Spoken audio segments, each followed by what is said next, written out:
Hello everyone. So మన లైఫ్లో risk తీసుకోకుండా రివార్డ్ అనేది మనకి దొరకదు. ఉదాహరణకు ఒక వ్యక్తి బండి మీద వెళ్తూ ఉన్నాడు. ఆ వెళ్ళే క్రమంలో తన వేలుకు ఉన్నటువంటి ఉంగరము జారి కంప పొదల్లో పడిపోయి ఉంది. ఆ పడిపోయిన విషయాన్ని తను గమనించాడు.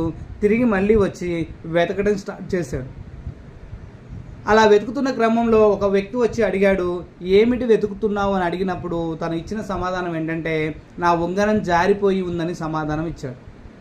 ఎక్కడ జారిపోయిందని అడగగా, అగో అక్కడెక్కడో ఉన్నటువంటి చెట్ల పొదల్లో జారిపోయి ఉంది, అక్కడ పడిపోయింది అని సమాధానం ఇచ్చాడు. మరి అక్కడి నుంచి ఇక్కడ దూరంగా ఎందుకు వెతుకుతున్నావు అని అడగగా తను ఇచ్చిన సమాధానం ఏంటంటే, అక్కడికి వెళ్తే రాళ్ళున్నాయి, రప్పలున్నాయి, ముళ్ళున్నాయి, అక్కడ చేయి పెడితే కుచ్చుకుంటుందేమో, గాయాలు అవుతాయేమో అన్న భయంతో అక్కడ వెతకకుండా ఇక్కడ వెతుకుతున్నాను. ఇక్కడ రాళ్ళు లేవు, రప్పలు లేవు, కంపలు లేవు, ప్రశాంతమైన మైదానం ఉంది, కాబట్టి ఇక్కడ కూర్చొని వెతుకుతున్నాను అని సమాధానం చెప్పాడు. నిజంగా చెప్పాలి అంటే అక్కడ వెతికితే ఎప్పటికీ అది దొరకదు. కారణం ఏంటంటే అక్కడ లేదు కాబట్టి, రిస్క్ లేదు కాబట్టి ఇక్కడ రివార్డు కూడా లేదు.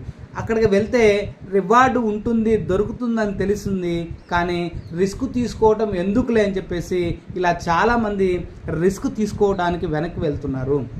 ఉదాహరణకు చదివేటటువంటి ఒక విద్యార్థి కావచ్చు, విద్యార్థిని కావచ్చు, చదవడానికి వెళ్ళినప్పుడు వాళ్ళు చదవడానికే వెళ్ళారు కాబట్టి చదువులో కనుక రిస్క్ తీసుకొని కనుక మనం చదివితే మనం లైఫ్లో రివార్డు దొరుకుతుంది, మంచి పొజిషన్కి వెళ్ళగలుగుతారు. అదే ఉద్యోగంలో కనుక మనకేదో ఒక పనిని అప్పచెప్తే నాకే ఇన్ని పనులు అప్పచెప్తున్నారని ఫీల్ అవ్వకుండా అక్కడ రిస్క్ తీసుకొని మరి మనం చేస్తూ వెళ్తే మన స్కిల్స్ డెవలప్ అవుతాయి. ఆటోమేటిక్గా మనకి ప్రమోషన్ రూపంలో రివార్డ్ అనేది దొరుకుతుంది.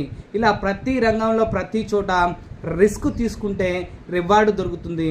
రిస్క్ తీసుకోకపోతే లైఫ్లో ఎప్పటికీ రివార్డు మనకు దొరకదు.